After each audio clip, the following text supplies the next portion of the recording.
Hi, everyone. Welcome to another episode of the Tiki Goth Club. My name is Ray.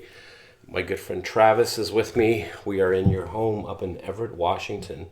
And how I met Travis is you had a tiki for sale on Craigslist, and I bought it, and then that's how I met you. And Yep.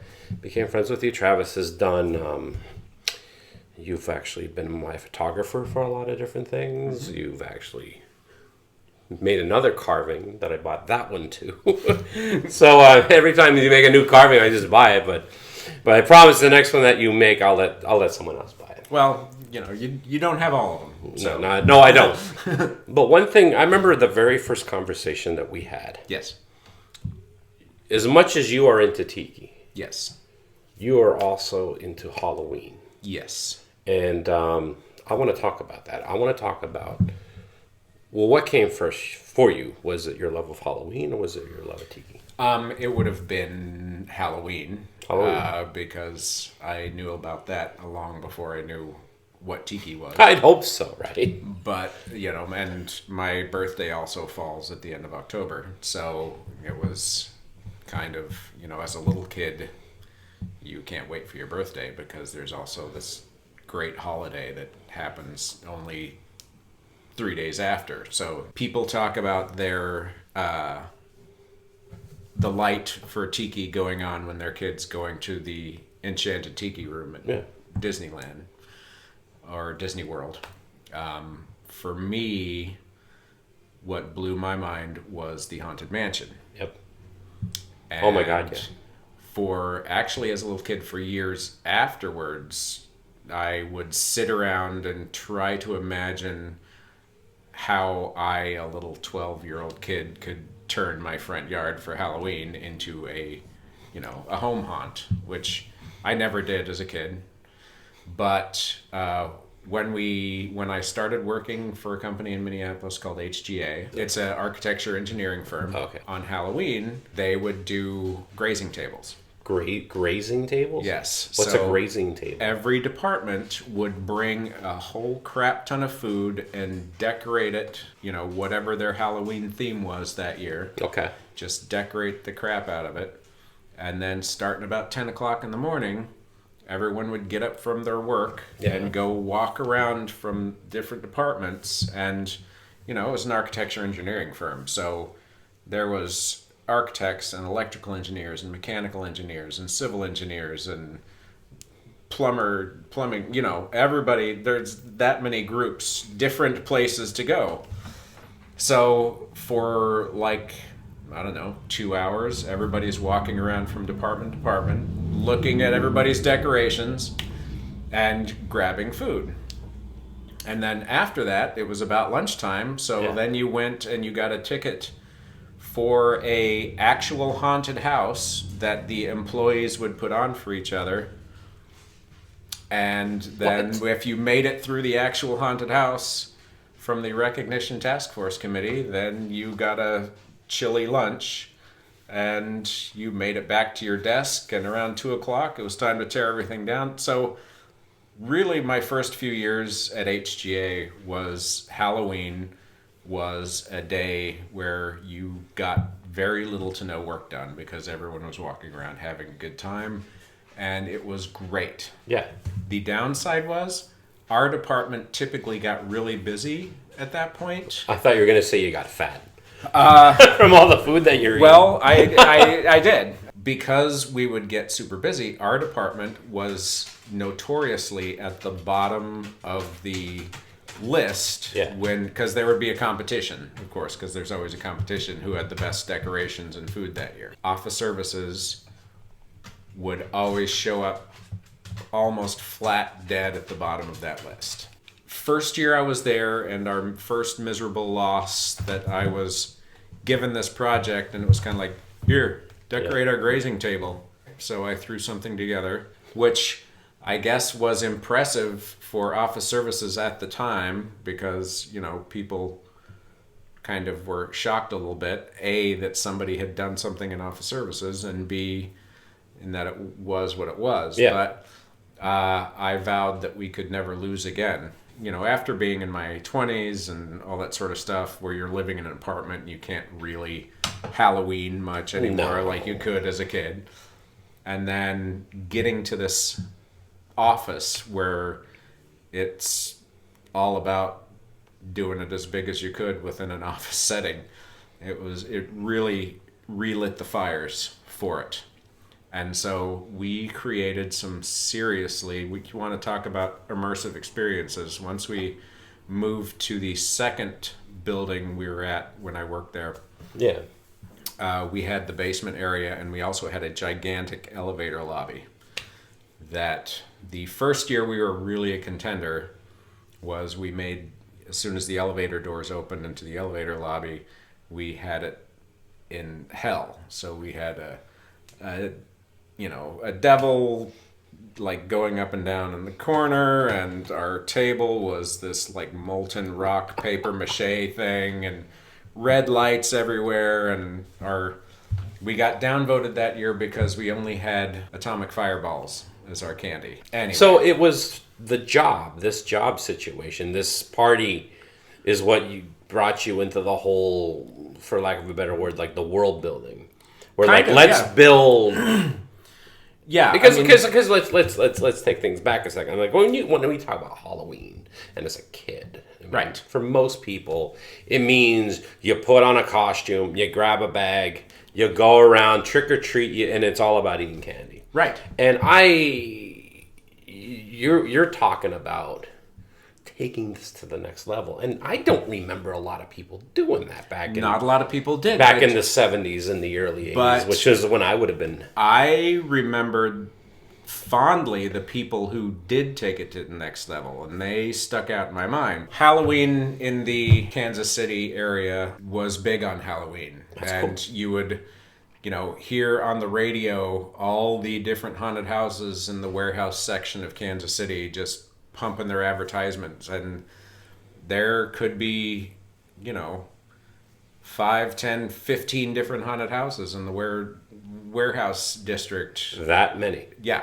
Where you pay, you go in and you walk around. And you get the crap scared out of you. 15 different houses. There's so many. Which is why, okay, let me back up.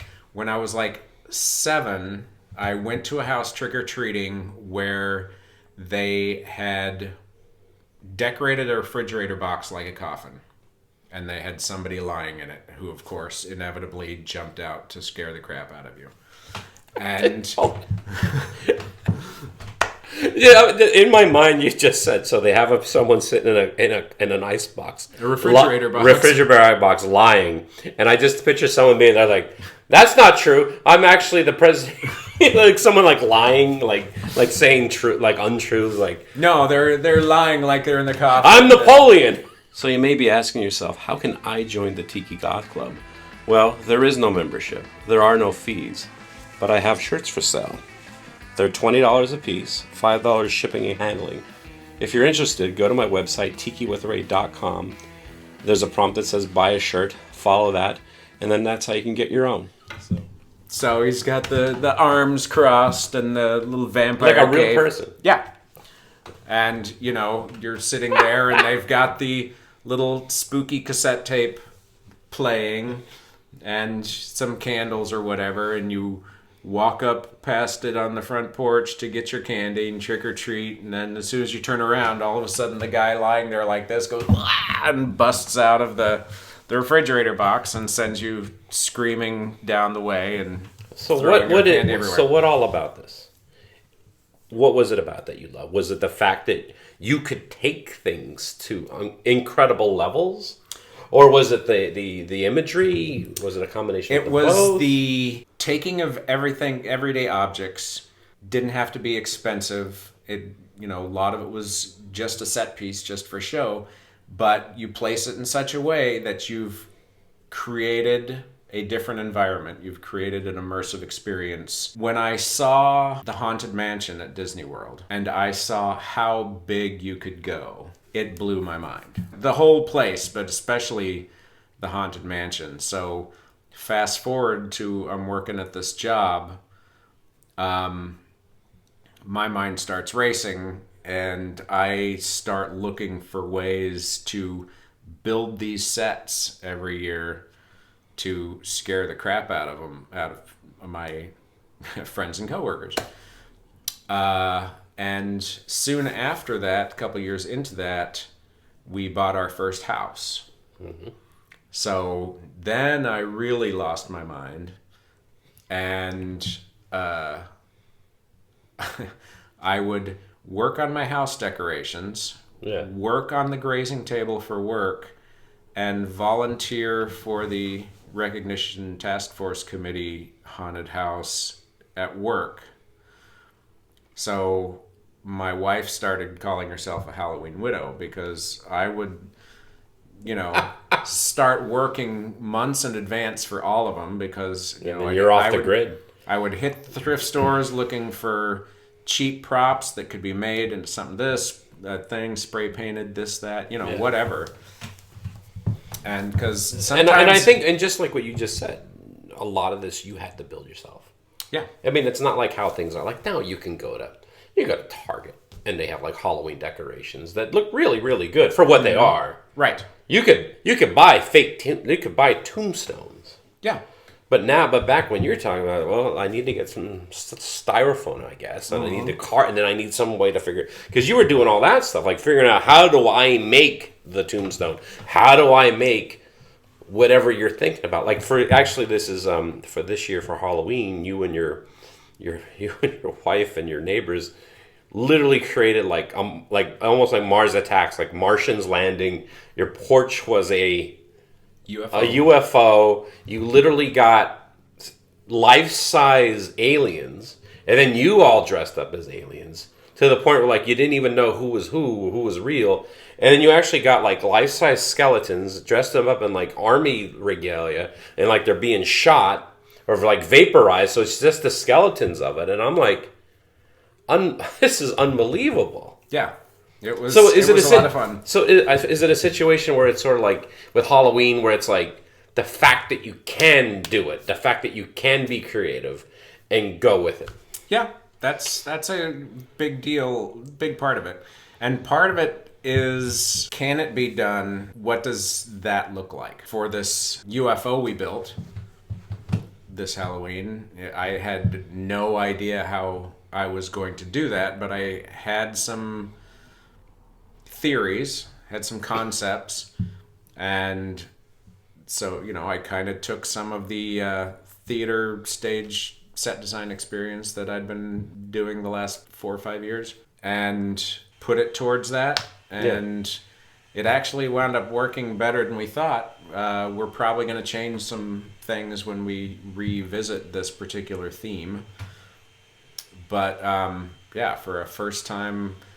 And due to COVID and stuff, this really didn't start coming together till the end of September. Yeah. So from the end of September through October, we worked our butts off to have something out there to show, and it turned out really well. Bringing this to Tiki, I think for a lot of people, the reason why they get into Tiki, or why they get into Halloween, or maybe there's other like themed situations. I think for a lot of, we're all older. Mm-hmm. We're not children, we're not teenagers. But it's like, it's fun to be able to have something that you can be creative with. Oh, yeah. And I think for a lot of people, they get excited about Halloween because it's actually maybe like the only time during the year where they can like, all right, I can be creative, I can make something, I could do something. You have Christmas. But the lines of all here's the beach you already kind of have to hit, But with Halloween, the sky is the limit of what you can do. When it comes down to it, you're sort of doing that when you create one of these worlds. Essentially, you're telling a story. Be it, you have your basement bar and you want it to be, pirate themed. Mm-hmm. You want your guests to come down and fall into that world, and you're with your decor and everything, you're telling them that story. Yeah. And not only you telling them a story, but you're giving them a jumping off point so they can tell their own story in their own head. Yeah. Which is probably the coolest part of it. because every one of the people who came to our little UFO setup, their internal story was probably different for every single man, woman, and child who came by and enjoyed our setup. You gotta think, Travis. And you gotta think there's some kid that came by your place. They're fast forward to a decade from now or 15 years from now, they're gonna be telling their kids. It's like, oh my God, you got it, little Johnny. There was this one place that I went and got trick or treat, and they literally their porch was a spaceship, and they literally had life-size Martians. It's like, oh yeah, and the best thing about that, especially with starting with little kids, is that if it was a good memory, that memory is going to increase and expand like its own little internal game of telephone, so that, when they tell that story 10, 15 years down the road, I'd be curious to see what embellishments stay in. But that's the fun of it. When we lived back in Minnesota, I had a pretty big yard. And I had an entire cemetery that would fill that front yard with life-size tombstones and, everything. One year I created, back to that spirit of adventure time kind of thing. Indiana Jones, Raiders of the Lost Ark impacted me hugely when I was I think it impacted a lot of people. And so that was one of the favorite Halloween displays I did, was creating sort of the first 10 minutes of Raiders of the Lost Ark. And I had a river. Oh my God. And I had a wooden kind of rope bridge that went across the river. The river was a big piece of visqueen that ran across the yard. And I took out of free boxes for like a year and a half every... and thrift stores, all the fake plants, because it's October in Minnesota. To turn your front yard into a jungle in Minnesota in October is, you gotta put a lot of thought into it. But, I had a archaeological dig that was, everyone was dead, and the skeletons in their explorer khakis all were staked to the ground with, their skulls on top of the stake, and then I had flames coming out of the top of the skulls, fake flames, obviously. But to get to the candy, I took a shelter, like you go to the farmer's market and they're all under those things. I had one of those that I put in front of the front door, and I created a pedestal with a golden idol on it. It was the bank reproduction from Raiders of the Lost Ark, the golden idol he gets. And the candy bowl was around the section where that idol sat. So the kids had to walk into the temple. There's oh my God. Forrestal is on the spikes, with the little scream pad. So as soon as they stepped on the scream pad, it scream sound, because he was just right there. Had all my fake spiders along the back wall, and then the kids had to walk up and grab their candy off the pedestal bowl. Oh my God. It was a lot of fun. So what it all comes down to, Travis, your love of Halloween, Tiki, Indiana Jones, all this. You love telling the story. You love telling the story. You love that there's the world building. Mm-hmm. But ultimately, the thing that you love the most is the fact that you can do it.